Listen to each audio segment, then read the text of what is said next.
உங்களை நீங்கள் நம்புங்க. மற்றவங்கள நீங்கள் நான்லாம் போலீஸாக இருக்கும்போது நடந்த ஒரு நிகழ்வை சொல்கிறேன். இப்போ மொதல் நாள் வந்து நான் எஸ்ஐயாக வந்து ஜாயின் பண்ணுறேன். ஜாயின் பண்ண அன்றைக்கி நைட்டு பயங்கரமாக வந்து மழை பெய்யுது. பயங்கர மழை. அன்றைக்கி நைட்டே எனக்கு நைட் ரவுண்ட்ஸ். போலீஸில் தான் ஒரு பியூட்டியே. அன்றைக்கி நைட்டே நைட் ரவுண்ட்ஸ் போட்டாங்க. வந்து அன்றைக்கி தான் ஜாயின் பண்ணுறேன். புது எஸ்ஏ மொதல் நாள் டியூட்டி. அன்றைக்கி நைட் ரவுண்ட்ஸ். இன்னொரு பியூட்டி என்னன்னா, நாளைக்கு தான் நான் ஜாயின் பண்ணவே செய்கிறேன். இன்றைக்கி நைட்டே நீ ஜாயின் பண்ணிக்கோன்னு சொல்லி நைட் டியூட்டி போட்டு போயிட்டாங்க. நல்ல மழை பெஞ்சிட்டு இருக்கு. அந்த மழையில் வந்து ஒரு யங் ஏஜ் சப் இன்ஸ்பெக்டர், ஒரு 22 வயசு முடிஞ்சு 23 வயசு தான் நடக்கு. அப்போ தான் வந்து நிற்கிறோம். ஒரு தைரியம் எப்படி வருது அப்படிங்கிறத நான் சொல்கிறேன். அப்போ தான் வந்து நிற்கிறோம். நல்லா மழை பெய்யுது. மழை பெய்யாதால வந்து யாரும் இல்லை. நான் புது ஊர், வண்டியில் நைட் ரவுண்ட்ஸு போகிறேன். சரி, மழை பெஞ்சாலும் நம்ம வந்து இளங்கன்று பயம் அறியாது. இன்னொன்று இப்போ தான் வேலைக்கு வந்திருக்கோம். நல்ல மழைக்கு ஒதுங்காமல் அந்த மழையிலையும் ஒரு ஜெர்க்கினை போட்டுட்டு அப்படியே நனைஞ்சிக்கிட்டே வரேன். வந்துட்டு அப்படியே ஒரு ரவுண்ட்ஸ் அடித்து ஸ்டேஷன் பக்கம் போகலாமே அப்படின்னு ஸ்டேஷன்கிட்ட போகும்போது ஒரு ஃபோன் வருது. அந்த ஸ்டேஷனில் ஃபோன் அடிக்குது. உடனே அந்த ஃபோனை போய் எடுக்கிறேன். இந்த மாதிரி ஒரு கோஆப்ரேட்டிவ் பேங்க், ஒரு கூட்டுறவு வங்கியில் வந்து அலாரம் அடிக்குது, நீங்கள் உடனே வாங்கன்னு சொல்லி அந்த ஊர் இருக்கிற திசையை சொல்கிறாங்க. எனக்கு அந்த ஊர் புதுசு தான், எந்த டேரக்ஷன் தெரியல. உடனே அவங்ககிட்டயே வழி கேட்டுட்டு, ஏன்னா தொடர்ந்து ஃபோன் அடிக்கிறாங்க 2வது தடவையும்.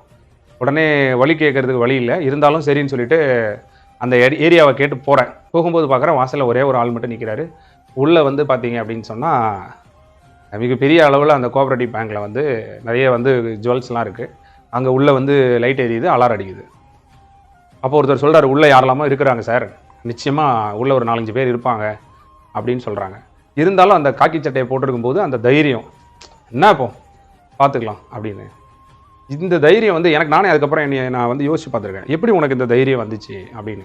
எத்தனை பேர் உள்ளே இருந்தாங்கன்னா நம்ம போகலாம், ஒரு மனித சக்தியால் என்ன பெருசாக பண்ணிட முடியும். இருந்தாலும் அந்த உடம்புல இருக்கக்கூடிய அந்த சட்டை, அந்த காக்கி சட்டை இருக்குது பாருங்கள், அந்த காக்கி சட்டை நமக்கு அந்த தைரியத்தை தரும். ஒரு வண்டியில் போயிட்டு இருக்கும்போது நாய் கூட குலைச்சிட்டு இருக்கும், அப்படி பார்த்தோன்னு வச்சுக்கோங்க நைட் ரவுண்ட்ஸில், ஒரு குலைக்காது. அதுக்கு தெரியும் இல்லையா இவர் யார் என்னன்னு தெரியும். நிறைய இடங்களில் பார்த்துருக்கேன். ஆனால் அது மற்ற நேரத்தில் அந்த தைரியம் இருக்காது.